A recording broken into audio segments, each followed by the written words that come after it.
Welcome back to Have a Go Spaghettio. Today's subject is I'm angry. What do you do to help a child when they come to you for support?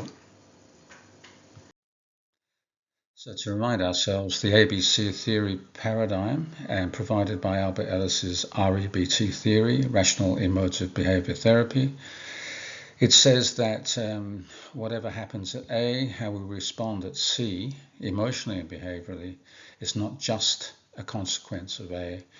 There's something about the way we perceive or think about an event that's linked to how we feel and behave. So Have a Go Spaghettio is about helping children understand that when something happens, our perception or interpretation of what's happening has an important role to play in how we feel and behave.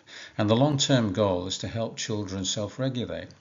And if they understand the relationship between thinking, feeling, and behaving, they will develop the capacity to regulate, self-regulate, especially in difficult times. We want them to develop an A plus B equals C philosophical outlook, which means that they are aware that when something happens at A, how they feel at C and behave at C, it relates to not just A, but how the person thinks about A. Now the child, a 5-year-old, 6-year-old, 7-year-old, they won't be able to think about their thinking, but as they get older, between the ages of 12, 15, they'll develop the aptitude of metacognition, and this will provide the tools for our young learners to use later on. So that's the ABC theory of emotional disturbance. And A equals C philosophy is a belief at B that however I feel and whatever choices I make in terms of behavior, it's a consequence of A. So there's this idea that when something happens, it is the maker of feelings and behaviors. So that's what we wanted to help children appreciate and learn and understand by the application of rational emotive behaviour therapy in the early childhood context via the Have a Go Spaghettio success helper approach to social emotional learning. So what's anger? For an early childhood person, a younger person who is yet to learn how to regulate, they can express their anger through meltdowns, for instance. We use that term. Aggressive behavior, which indicates difficulty in regulating their emotions. The child is attempting to interpret, make some sense of what's happening around them, learning to self-regulate, hopefully in the fullness of time. They are learning to manage their emotions, and Have a Go Spaghettio can help, because what it does is it introduces them to the idea that thinking, feeling, and behaving are all interconnected. As a classroom teacher, as a counsellor, we would alert students to the emotional thermometer, what it is and how to use it, the catastrophe scale, what it means. A catastrophe scale helps someone will help the child in the fullness of time to put the difficulty or the badness, if you like, of what's happening into some kind of context, because quite often we believe something's worse than it actually is. So the classroom setup would include the emotional thermometer, the catastrophe scale, and of course the success helper chart. So here we revisit the Have a Go Spaghettio success helper chart and also the Have a Go Deadlio success helper chart. And there are 6 competencies or capabilities that we want to help children develop, and we also want to teach them how their competencies or the behaviors they choose are underpinned by by our constructed philosophies about us, others, and the world in general. So it's introducing via the charts to the think, feel, do connection, and helping children understand their thinking nature, and that when something happens, it's not just the happening that's making them act and feel as they do, it's their interpretation of what's happening. The Have a Go Deadlio chart incorporates the use of the terms gammon and deadly, and in terms of thinking, deadly thinking is rational thinking, or success helper thinking, brain friend thinking. Gammon thinking is success stopper thinking or brain bully thinking. It doesn't help you get what you want most of the time. In fact, it causes you harm. So they're the two charts that I recommend that you introduce to your children and have them in the classroom, and that you refer to them often as a matter of course in your daily teaching practice. So then as a counsellor, when the children come to me for some support, they will understand, or they'll have an appreciation of the language and the concepts that I will use to help them help themselves. When working with the child in the counselling context, what we want to do is get a sense of the story they're telling and what's implicit or implied in what they're telling me, to try and pass out or identify any habits of thinking or thinking rules that is causing the upset that the child is experiencing. Because bear in mind, a child will be coming to you perhaps with a sense that someone or something has made me angry, but we want to help them understand that it's something about their thinking. So we talk about brain bully thinking, which the child will have learnt about in the classroom. Brain bully thinking is unhelpful thinking or success stopper thinking. And we would talk about what happened. So if there's a particular circumstance or happening that the child has responded in an angry way to, we talk about the happening. What happened? Tell me about what happened. I see. And then reflect it back to the child, so that the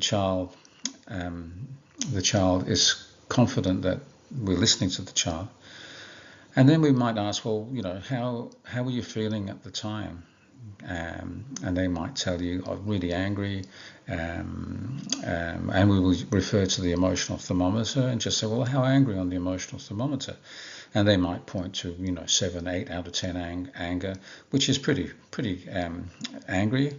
It's a feeling that is self-defeating in the sense that it gets in the way of you getting what you want in life.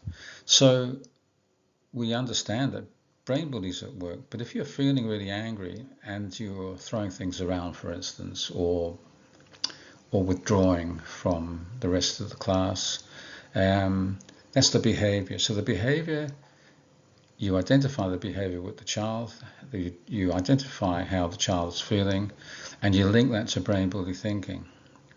So what kind of brain bully thinking? Because in the counselling context, we really do want to identify what it is. What thinking rule is at play here? It might be that I should get my way. This is quite often the case. It's not fair when somebody doesn't include me in the game. It's not fair when I have to pack up. It's not fair for this. It's not fair for that. Is it coming from a perspective of I should get what I want, and it's not fair when I don't, and people who don't give me what I want are pretty bad. They're bad people and it's their fault. I feel this way. And the conversation will continue around, well, do you expect always to get what you want? Do you think I always get what I want? Is it reasonable? Is it a brain friend belief that I should get what I want, or is it a brain bully belief that I should get what I want? If you think you should always get what you want and you don't get what you want, how do you think you're going to feel? Or maybe they'll respond feeling pretty angry. What would brain bully be telling you? And suggest to the child, or ask the child what might be at work in terms of brain bully thinking. Well, brain bully might say it's not fair, I should get what I want, you're mean for not letting me do what I want.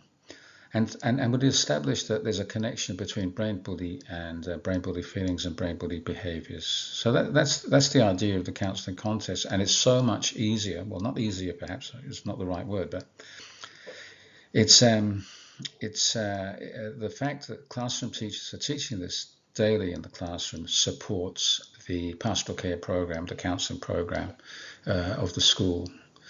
So we've established that brain bullies making brain bully feelings and brain bully behaviour. So what do we do about it?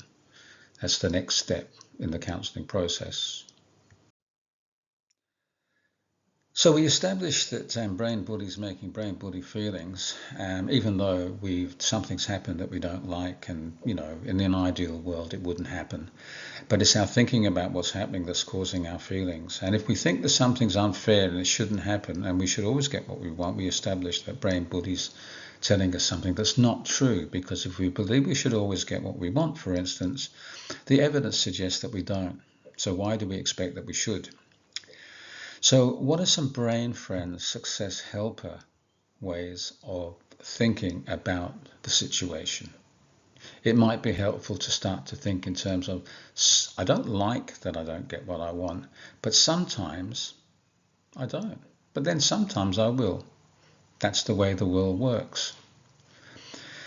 I don't like it. It's not the worst thing that could ever happen. So if I have to pack up my Lego, and I'd prefer to continue, is that as bad as other stuff that can go wrong? And that's where the catastrophe scale comes in. And we can put it alongside other things that could go wrong and prove to ourselves that it's not such a big deal. So we can tell ourselves, this is a pain, but it's not the biggest, it's not the worst thing that can happen. In terms of other people getting what we believe we should get, we could suggest that, or adopt the attitude of congratulations for the other. Well done, I congratulate you, I'm happy for you. Understanding that, your time will come. There will be a time when you will be successful, or you'll get acknowledged for something. So this kind of mindset, brain friend, success helper thinking mindset, will help the child hopefully in time start to put these into practice more often than not, and therefore deconstructing old thinking or developing thinking that might be brain bully thinking and starting to think in more success helper brain friend terms. So that's the idea of the counselling interaction. What happened? How did you feel? Why do you think you felt that way? Why do you think you did what you did? You've heard about brain bully. What kind of brain bully thinking rules might be causing that? And what kind of brain friend thinking can we start to practice so that we don't feel so bad next time when these things happen? Because they will, and we know that. Towards the end of the session, the counselling session, we will talk about our thinking and how it makes feelings and behaviours, or how it's part of it contributes to that, and identify, well, what is it that we can work on between now and next time when we chat. And of course, as counsellor, you follow up on these students who you've spoken with. You'll duck into the classroom every now and then. You'll say, how are you going with your success helper goals? And then if you see them again, you'll review what's happening, and you'll reset, review, reinforce feedback to the child of their success, how well they're going. So in this case, a child who experiences anger, we would agree that maybe we need to focus on our purple success helper capability, which is thinking, I can handle this. This is tough, but it's not the worst thing that can happen. My catastrophe scale tells me it's not as bad as I think it is. I understand I don't always get my way. I want to, and I will work hard to get what I want, but I understand I don't always get my way. I can wait my turn. I can ask for what I want. I can say to the teacher, well, look, you've asked me to pack up. I would rather continue to carry on. And there might be some negotiation around that. So developing assertiveness, agency in the child, which is an I'm worthwhile crocodile capability. Sometimes life is unfair, and that's the way life is. So this is looking at our purple success helper competency or capability. It's about frustration tolerance, teaching internal locus of control, learning to manage my emotions. But we also want to always, I believe, focus on our red success helper, I'm worthwhile crocodile thinking, because children often will be constructing an idea that I am my accomplishments, I am my failures, I am the approval of others. So this thinking is called is a tendency to think, if you call me or give me this label, that defines me. So we want children to develop unconditional self-acceptance, which is I'm worthwhile crocodile thinking, which separates the child from the action. It separates the child's sense of worth from how other people might view them or esteem them. So whilst I feel anger, I am not my anger. I am not angry, I feel angry, but I'm not my anger. I'm always worthwhile crocodile. I always talk to children about the Red Success Helper, unconditional self-acceptance, and I get them to practice that way of thinking. I made a mistake, but I'm not my mistake. I can make a mistake, but I'm not my mistake. I can do really, really well in something, but it doesn't mean I'm a genius. I can practice thinking doing dumb is not the same as being dumb, or doing smart is not the same as being smart. So they're the two Success Helper goals I would send the child off thinking about to practice, and I would follow up on that and make sure, or find out, or show interest in what the progress the child is making. I may read a story together with the child about about anger. One such book I have found on the internet, and there's dozens and dozens, if not hundreds, of books about feelings, different kinds of feelings. This one is When I'm Feeling Angry by Tracy Moroney. There is a link there. And it's interesting, when we have a headset as counsellors and teachers, we have an ABC Theory of Emotional Disturbance headset, we start to be critical of what we are reading and analytical, applying the paradigm in practice and interpreting what it is we read to our children. So this book for me, and you can have a look at it yourself if you choose to do, but for me, and watching it only once, mind you, it does suggest strategies for children who feel angry. What can you do when you feel this way? It does say I feel rather than I am my anger in places. It talks about emotions and feelings. It talks about acknowledgement of feelings. It does suggest that it or someone makes me. When someone makes me angry, for instance, which is we're trying to teach children that they are not their anger, and that other people don't make them angry. We make ourselves angry because of the way we process what's happening, our thinking about what's happening. And thinking and perception, when anger or feelings are talked about, generally I find that this kind of material talks about events, what happens, and how the person will respond to it.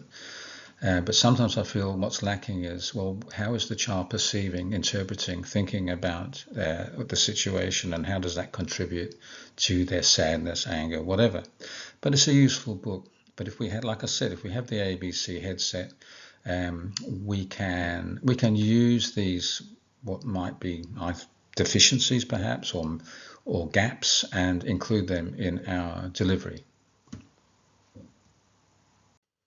So Have a Go Spaghettio, it's the theme song of the Have a Go Spaghettio Success Helper approach to social and emotional learning. And as I've said before, I start the day of each day when I'm working with young people. We sing it together. We talk about what it means. It sets us up. It sets us up to forecast or think ahead, anticipate good things. It anticipates success. It reinforces the idea that the 6 success helpers will help us by and large to achieve our goals, but it also alerts us to the fact that things will go wrong, or things will happen that we don't like. But on balance, generally, the day-to-day happenings of the school happenings will be hopefully rewarding and happy and joyous for the child. And this is what the Go Spaghettio song is all about, and that's why I sing it every day.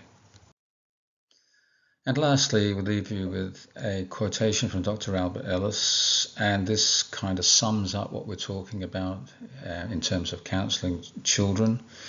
We want them to understand that we are not disturbed by what happens to us, but by our thoughts about what happens to us.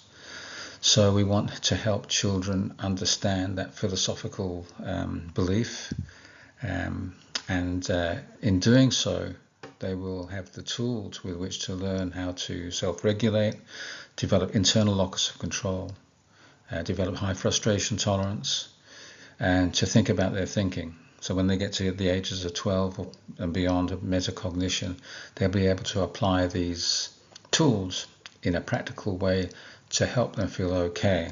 And of course, we always leave children with the message or the idea that you're always worthwhile no matter what. Even if someone doesn't think so, even if you fail at something, that's got nothing to do with your value, and that's called I'm worthwhile crocodile thinking. And on that note, I'll leave you until next time. Have a Go Spaghettio and give it a try, banana pie. All the best.